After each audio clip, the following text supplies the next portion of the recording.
नमस्कार, आप देख रहे हैं भारत एक्सप्रेस और मैं हूं आपके साथ रहीम अहमद खान। आज देश की सियासत में कुछ बड़े बदलाव जरूर हुए हैं। दल बदल की सियासत ने आज एक बार फिर जोर पकड़ा। देश भर के कई रियासतों के कई नेताओं ने आज खुद की सियासी जमीन को बचाने के लिए, या उनकी भाषा में बात करें तो हकीकत को समझने और समाज सेवा करने के लिए उन्होंने ये बड़ा फैसला लिया है। आपको बता दें, 19 अप्रैल से लेकर 4 जून के बीच देश का सबसे बड़ा त्योहार लोकतंत्र का महापर्व मनाया जाएगा। लेकिन इसके बीच सियासत कितनी करवट बदलेगी, दल बदलू नेता कितने दल बदलेंगे, देखना बड़ा दिलचस्प होगा। आज देश भर में कुछ बड़े नेताओं ने कांग्रेस का पंजा जरूर थाम लिया है। लगभग सबका यही कहना था कि राहुल गांधी से वो इंप्रेस हुए हैं, राहुल गांधी को संघर्ष का प्रतीक भी बताया। तो सबसे पहले बात कर लेते हैं बड़ी तब्दीली की। बिहार में जाप यानी जन अधिकार पार्टी सुप्रीमो पप्पू यादव की पार्टी का अब कांग्रेस में विलय हो गया है। दिल्ली कांग्रेस दफ्तर में इसका ऐलान किया गया। अब पप्पू यादव कांग्रेस के टिकट पर पूर्णिया से लोकसभा चुनाव भी लड़ सकते हैं। उनकी पत्नी रंजीत रंजन राज्यसभा सदस्य हैं। उन्हें कांग्रेस ने ही छत्तीसगढ़ से राज्यसभा भेजा था। बिहार के कांग्रेस प्रभारी मोहन प्रकाश ने पप्पू यादव की पार्टी का कांग्रेस में विलय करवाया है। बिहार कांग्रेस विधायक दल के नेता डॉक्टर शकील अहमद खान भी वहां पर मौजूद थे। पप्पू यादव के साथ उनके बेटे सार्थक यादव भी कांग्रेस में शामिल हो गए हैं। स्क्रीन पर आप देख सकते हैं, पप्पू यादव के साथ उनके बेटे सार्थक भी मौजूद हैं। उनको भी पार्टी का पटका पहनाया गया और कांग्रेस में उनका स्वागत किया गया। अब कांग्रेस में शामिल होने के बाद पप्पू यादव ने क्या कहा, इस पर आ जाते हैं। उन्होंने कहा कि बिहार में क्षेत्रीय पार्टी सत्ता में रही और नहीं भी रही, लेकिन एक लंबी संघर्ष की जो लड़ाई है वो फहरिस्त जरूर रही है। न्याय की और सेवा की भी फहरिस्त इसमें जरूर शामिल है। उन्होंने कहा, सेवा, न्याय और संघर्ष के लिए हमारी पार्टी यानी जन अधिकार पार्टी जानी जाती है। उन्होंने कहा, मेरी विचारधारा कांग्रेस की विचारधारा के साथ रही है। ये मजबूत ऊर्जा भी देती रही है। हमारी राजनीति सेक्युलर है। हर परिस्थिति में, हर हालत में दूसरों के विचारों का सम्मान का हमारा इतिहास भी रहा है। उन्होंने कहा कि मैं बिहार में कांग्रेस के लिए मजबूती से लड़ूंगा और संघर्ष करूंगा और पूरे तन मन के साथ कांग्रेस पार्टी के साथ जुड़कर अब काम करूंगा। उन्होंने कहा, मैं अपनी पार्टी का कांग्रेस के साथ आज विलय करता हूं, पार्टी को मर्ज करता हूं। क्या कुछ कहा पप्पू यादव ने, आपको भी सुनाते हैं।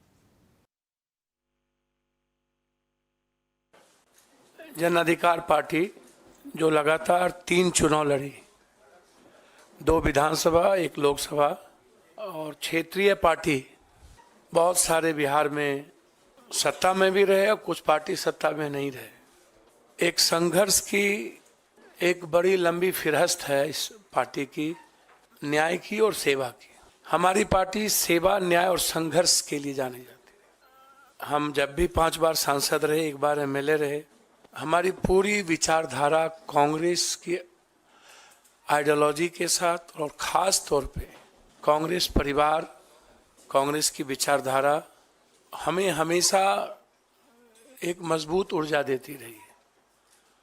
हमारी राजनीति की नींव कंप्लीट रूप से सेकुलर, किसी भी धर्म, कौम और जाति की आइडेंटिटी पर कोई हमला नहीं, उसकी आइडियोलॉजी की सुरक्षा, हर परिस्थिति में दूसरों की विचारों का सम्मान, ये रहा है मेरा लगातार इतिहास। कांग्रेस में शामिल होने के बाद पप्पू यादव से दिल्ली से हमारी सहयोगी गुलिशा ने भी खास बातचीत की है। उन्होंने कहा, कांग्रेस पार्टी की जो विचारधारा है वो मेरे घर की भी विचारधारा है। उन्होंने कहा, प्रियंका गांधी ने जो हिम्मत दी है उसका ये नतीजा है जो आज मैं अपनी पार्टी को कांग्रेस में जम कर रहा हूं। आपको बता दें कि पप्पू यादव ने खुद को प्रियंका गांधी का भाई भी बताया। क्या कुछ कहा है, आपको भी सुनाते हैं। पप्पू यादव जी आज अब कांग्रेस में जुड़े हैं, तो क्या कुछ बदलाव जो है, क्या कुछ मैं कांग्रेस तो कह तो दिया, पूरी विचारधारा मेरे घर में थी। मैं शुरू से कांग्रेस की विचारधारा के साथ रहा। मेरी जो राजनीति रही है वो न्याय, सेवा और मदद की रही है, संघर्ष का रहा है। और राहुल गांधी जी से व्यक्तिगत रिश्ते पारिवारिक रिश्ते रहे हैं और उनका ब्लेसिंग मेरे प्रति बहुत बड़ा हमेशा रहा है। और प्रियंका जी ने हमें हिम्मत दी और इससे बड़ी ताकत मेरे लिए कुछ नहीं हो सकती। सारे लोग पहले ही ज्वाइन कर चुके थे आपकी पार्टी से, और अब किसकी भागीदारी रही है आपको कांग्रेस में ज्वाइन कराने के लिए? मैंने पूरे कांग्रेस पार्टी, हमारे राष्ट्रीय अध्यक्ष खड़गे साहब, और हमें ताकत, हमारा ब्लेसिंग जो राहुल गांधी से रहा और प्रियंका जी ने जिस तरीके से। और दूसरी बड़ी तब्दीली आज जम्मू कश्मीर की सियासत में हुई है। जम्मू कश्मीर में आज बीजेपी को बड़ा झटका लगा है। लोकसभा चुनाव से पहले जम्मू के पूर्व बीजेपी नेता लाल सिंह कांग्रेस में शामिल हो गए। चौधरी लाल सिंह उधमपुर सीट से 2 बार लोकसभा सांसद रहे हैं। बताया जा रहा है कि कांग्रेस उधमपुर लोकसभा सीट से भाजपा के कैंडिडेट डॉक्टर जितेंद्र सिंह के खिलाफ अब चौधरी लाल सिंह को मैदान में उतार सकती है। चौधरी लाल सिंह की कठुआ जिले में अच्छी राजनीतिक पकड़ भी मानी जाती है। ये उधमपुर लोकसभा सीट का ही एक हिस्सा है। चौधरी लाल सिंह कांग्रेस के टिकट पर 2004 और 2009 में उधमपुर सीट से चुनाव लड़े भी थे और जीते भी थे, लेकिन साल 2014 विधानसभा चुनाव से पहले वो बीजेपी में शामिल हो गए थे और बाद में पीडीपी भाजपा सरकार में मंत्री के तौर पर भी इन्होंने काम किया। हालांकि कठुआ रेप केस पर विवाद के चलते लाल सिंह को अपना मंत्री पद छोड़ना पड़ा था। लाल सिंह ने बीजेपी छोड़ने के बाद अपनी खुद की पार्टी डोगरा स्वाभिमान संगठन बनाई थी। कांग्रेस में विलय के बाद चौधरी लाल सिंह ने कहा कि मुझे कांग्रेस परिवार में लाने के लिए आप सबका बहुत बहुत शुक्रिया। तस्वीरों में आप साफ तौर पर देख सकते हैं लाल सिंह चौधरी का आज कांग्रेस पार्टी में जोरदार स्वागत किया गया है।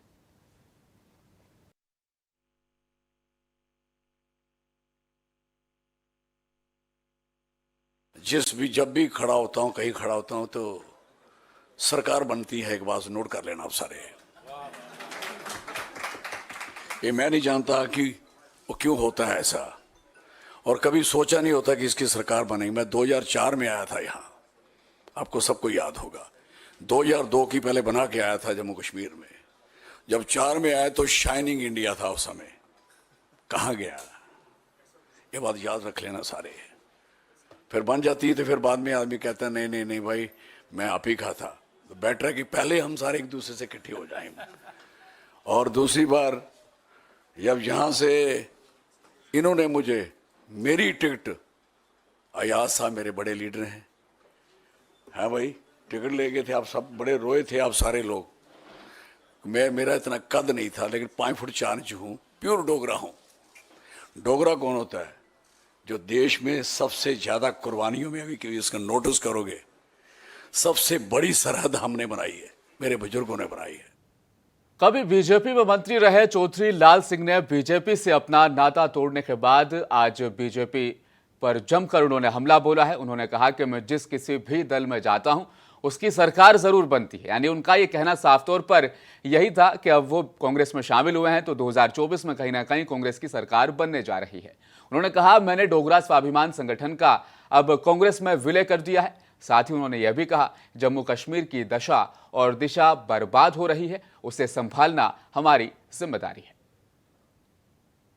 इस वक्त हमारे साथ चौधरी लाल साहब मौजूद हैं। बीजेपी में मंत्री रह चुके हैं, अब कांग्रेस में ज्वाइन करा है। मैं कह रहा हूँ मेरी डोगरा स्वाभिमान संगठन पार्टी है, वो हमने कांग्रेस में मर्ज कर दी है। This is very clear. BJP तो इसमें थी नहीं, वो तो पहले से हो गया काम।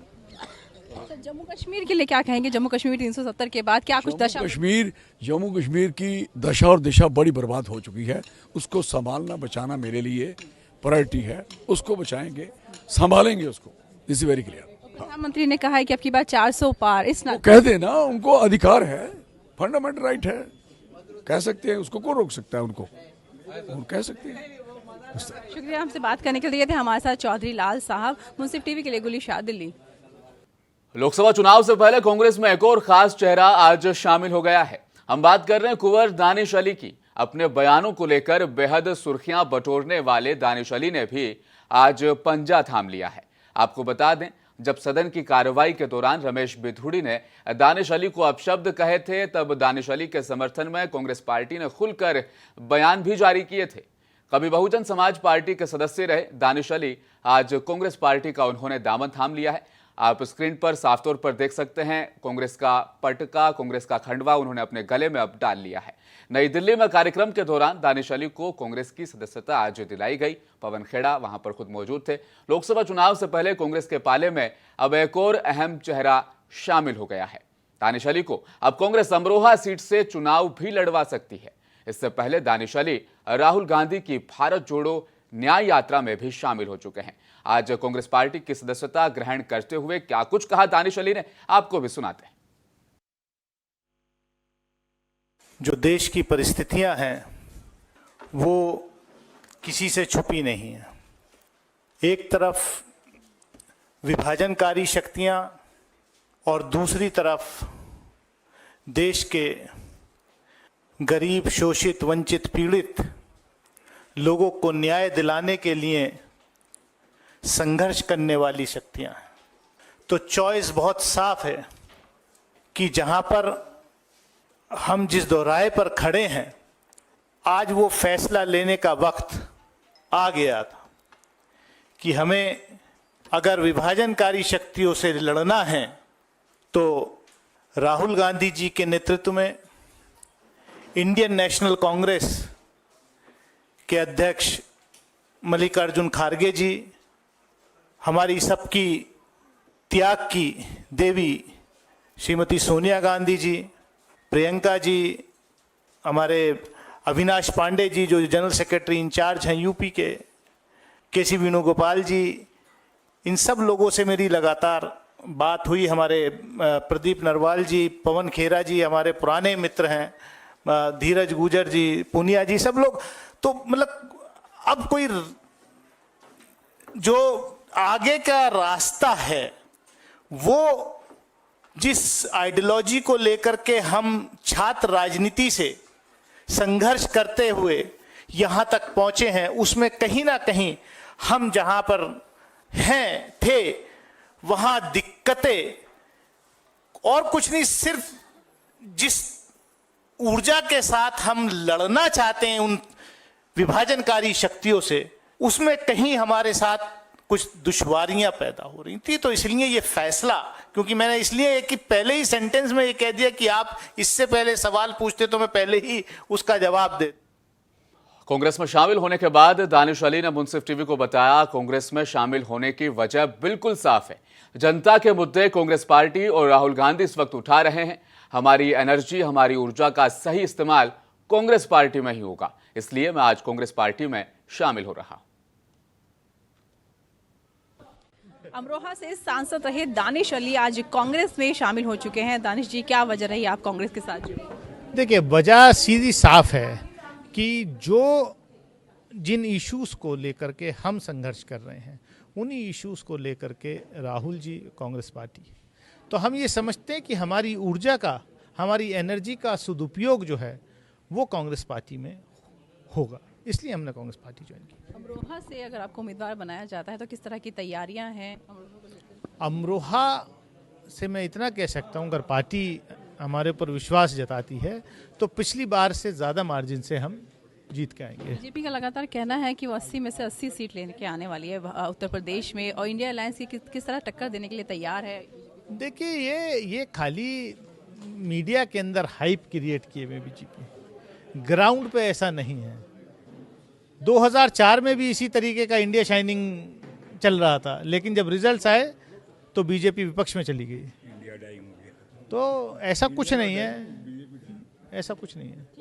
बहुत शुक्रिया हमसे बात करने के लिए। थे हमारे साथ अमरोहा से सांसद दानिश अली। मुंसिफ टीवी के लिए गुलिशा, दिल्ली। आगामी लोकसभा चुनाव से पहले झारखंड के सियासी दलों में भी भगदड़ मच गई है। लोकसभा चुनाव के तारीखों का ऐलान होते ही नेताओं में अपनी राजनीतिक जमीन मजबूत करने और बड़ी पारी खेलने के अवसर तलाशने की इस वक्त होड़ मची हुई है। इसी होड़ में आज विष्णुगढ़ के गोविंदपुर में मांड विधायक जयप्रकाश पटेल भाजपा का साथ छोड़कर कांग्रेस में शामिल हो गए।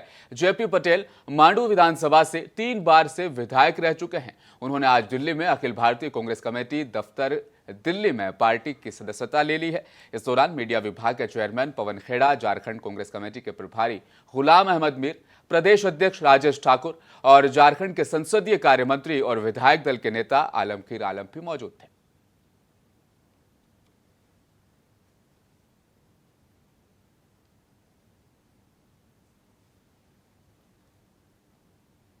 एक ऐसा, मैं किसी को आरोप नहीं लगा सकता, लेकिन ये सच्चाई है कि लास्ट 2019 के लोकसभा चुनाव में हमने ना सिर्फ भारतीय जनता पार्टी, समुचित झारखंड के एनडीए गठबंधन के 11 लोकसभा में हमने पूरा प्रचार किया और टेकलाल बाबू के जितने भी झारखंड में जानकार थे, उनके शुभेच्छु थे, अपने समाज के लोग, उनके चाहने वाले लोग के बीच में जाकर भारतीय जनता पार्टी को प्रचंड बहुमत दिलाने का काम किया था।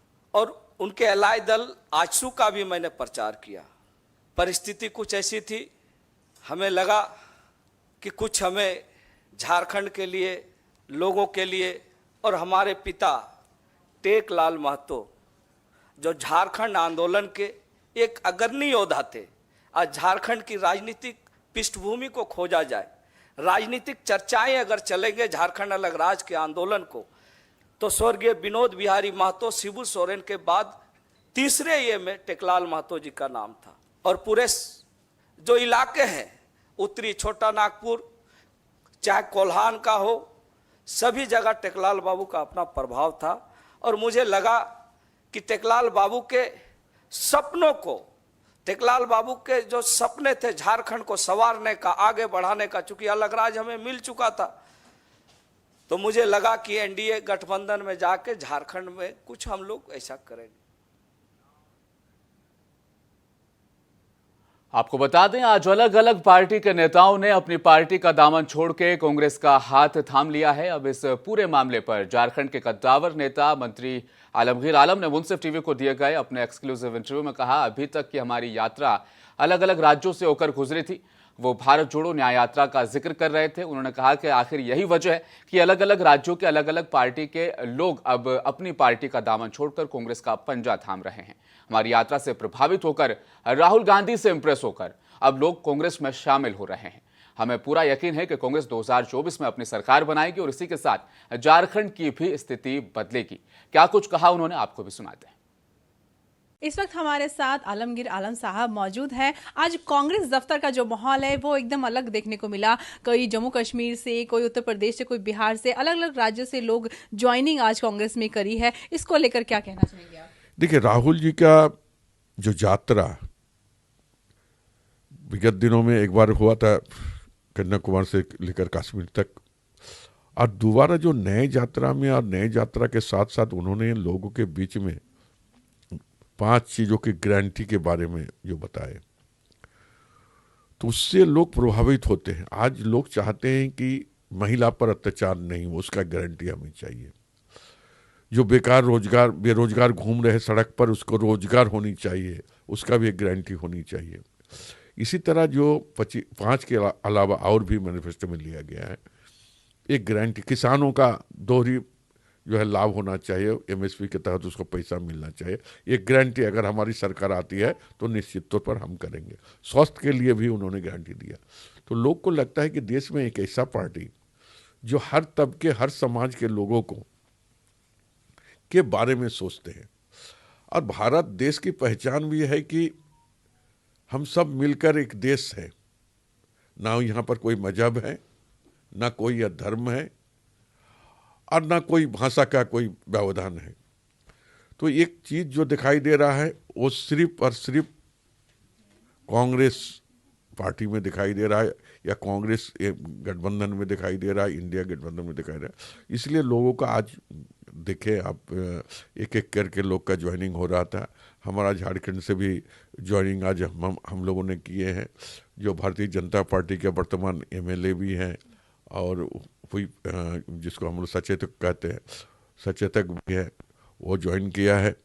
तो निश्चित तौर पर लोगों का जो है एक भारतीय जनता पार्टी से एक लुभाने वाले नारा, जुमलेबाज जो बात को रखकर जो 2014 से लेकर अब तक जो राजपाट उन्होंने किया है, लोग को आज महसूस हो रहा है कि हम कहीं ना कहीं ठगा है।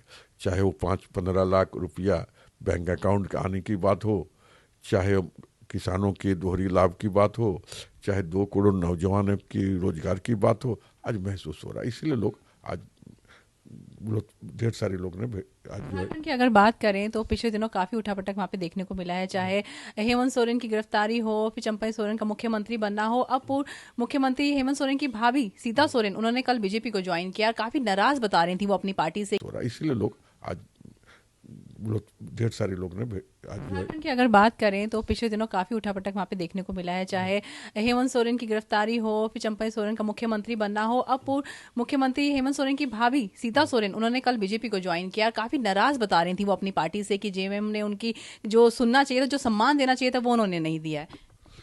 देखिए, ये होता है, पारिवारिक कुछ बातें होती है, उस पर हम नहीं जाना चाहेंगे।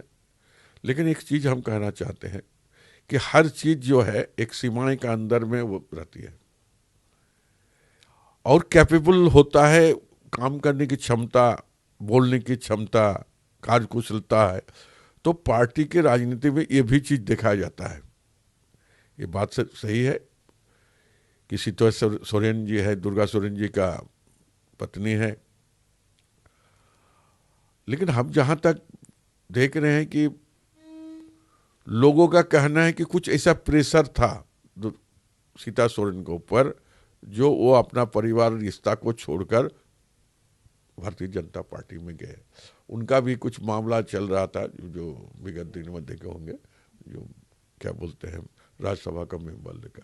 अब क्या सही क्या गलत ये तो नहीं कह पाएंगे, लेकिन 3 दिन की बात है कि इसी पार्टी में रहकर इसी पार्टी का कुछ काम के लिए माने किसी से बात कर रहे थे। झारखंड में सर आदिवासी समाज ज्यादा है और इसमें कई सारे जो मुद्दे हैं वो उससे जुड़ जाते हैं और अलायंस में है पार्टी जेएम, और इसमें लेकर चुनावों को लेकर इस तरह से तैयारियां हैं, क्या सरकार बनती है तो क्या कुछ जो है वो नया बदलाव झारखंड में हमें देखने को मिलेगा? देखिए, झारखंड में 2-3 चीज जो है बहुत ही इम्पोर्टेंट चीज है। सबसे पहला तो सरना कोड जी, झारखंड में जो आदिवासी रहते हैं या पूरे देश में, उसका अपना कोई पहचान नहीं, आइडेंटिफाई नहीं है। जैसे हम हैं तो हम कहते हैं कि बाय कास्ट हम मुस्लिम हैं, हाँ, आप हैं तो आप अपना कास्ट आप बता रहे हैं, तो जस्ट उसका एक आइडेंटिफाई होनी चाहिए, वो आइडेंटिफाई नहीं है, उस कलम में उसका जनरल लिख कर दे दिया और उसी को घुसाकर बोलता है कि ये हिंदूज है। तो उस पर उसका यह है कि हमारा अपना सरना कोड होना चाहिए और वो चीज़ को हम लोगों ने महामहिम राज्यपाल महोदय के मार्फत राष्ट्रपति को भेजने के लिए कहा। तो ये हमारा सरकार आने से, अगर हमारी गठबंधन की सरकार, इंडिया की सरकार आती है तो पहला झारखंड में वो लागू कराएंगे। दूसरा क्या है कि हमारा यहाँ जो है सबसे महत्वपूर्ण जो है, बेरोजगारों को रोजगार देने के लिए हमने भी इस बार बहुत कोशिश की है। अभी तो ऐसा हम कुछ देकर आए, लेकिन हम लोग कोशिश किए, लेकिन कभी ना कभी खतियान का आधारित पर खतियान का आधार मानते हुए कुछ ऐसा विसंगतियां है जिसके आधार पर हम लोग नहीं बना पा रहे हैं। तो निश्चित तौर पर 1932 के खतियान को भी हम लोग यहाँ भेजने के काम किया ताकि यहाँ के लोगों को, तो ऐसा हम कुछ देकर आए, लेकिन हम लोग कोशिश किए, लेकिन कभी ना कभी खतियान का आधारित पर खतियान का आधार मानते हुए कुछ ऐसा विसंगतियां है जिसके आधार पर हम लोग नहीं बना पा रहे हैं। तो निश्चित तौर पर 1932 के खतियान को भी हम लोग यहाँ भेजने के काम किया ताकि यहाँ के लोगों को, जो मूलवासी, आदिवासी, मूलवासी और जो लोग कुछ साल पहले आए, सबको भी समायोजन करके एक जो है हम लोग वहाँ का एक नियम बनाए कि कौन यहाँ के लोग हैं, जो स्थानीय नीति बनाने की जो बात हम कर रहे हैं। बीजेपी दावा कर रही है कि एक बार फिर से अपनी सरकार वो बनाने जा रही है, मोदी गारंटी वो गिनवा रही है, तो इन सब चीज को लेके क्या करना है? क्या उनका कहना है कि एनडीए एक बार 400 के पार दोबारा सरकार बनाने जा रही है, मोदी सरकार? देखिए, मैं तो एक बात को स्पष्ट रूप से आपके माध्यम से कहना चाहते हैं, भारतीय जनता पार्टी का ग्राफ जितना ऊपर जाना था चला गया। अब बगल में हरियाणा है, 10 सीट था, 10 सीट जीता है, 12 तो नहीं हो सकता है, होगा वो 8 होगा या 7 होगा। ठीक उसी तरह राजस्थान, उसी तरह मध्य प्रदेश, उसी तरह छत्तीसगढ़, उसी तरह दिल्ली, उसी तरह आपका गुजरात, बिहार नहीं हो सकता। ये वो अपना जो पैरामीटर जो है एकदम अंत तक छू लिया है। कोई भी चीज़ का एक जो है ऊपर चढ़ता है तो उसका डाउनफॉल होता है, वो डाउनफॉल होगा। और मुझे लगता है कि इस बार 2024 में जनता जिस तरह अपना नए नए फैसला लेते हैं और जिस तरह आज हम अपने AICC ऑफिस में कुछ लोग को आज पार्टी में जुड़ने का जो देखे, उससे लगता है मुझे कि कहीं ना कहीं 2024 में जो परिणाम विपरीत होगा। और जो 400 पार, तो 400 पार का ये नारा हमेशा ही देते हैं। कुछ दिन 2019 में हमारा लोकसभा विधानसभा का चुनाव चल रहे थे, बोले कि 70 पार 65 पार, आया तो 25, तो वही होगा। जाते जाते पूछना चाहूंगी कि राहुल गांधी अभी न्याय जोड़ो भारत न्याय जोड़ो यात्रा से वापस आए हैं, तो जिन जिन जगहों पे जिन जिन राज्यों में वो यात्रा कर रहे थे, वहाँ के लोगों पर उनकी यात्रा का किस तरह से प्रभाव पड़ा है? बहुत प्रभाव पड़ा है। अब बोले ना कि हम बोले कि हम आज बोले कि हमारा जो JP जो जयप्रकाश भाई पटेल जो आज लिए है, वो राहुल जी से प्रभावित होकर लिए है। और कुछ लाइन हमारा देखे होंगे, हम वहाँ पर बोल रहे थे कि कुछ लाइन पाइपलाइन में वो लोग भी आना चाहते हैं, लेकिन हमारा एकोमोडेशन बहुत कम है, इसलिए नहीं लेना चाहते हैं और लोग आना चाहते हैं। बहुत अच्छा प्रभाव पड़ा है।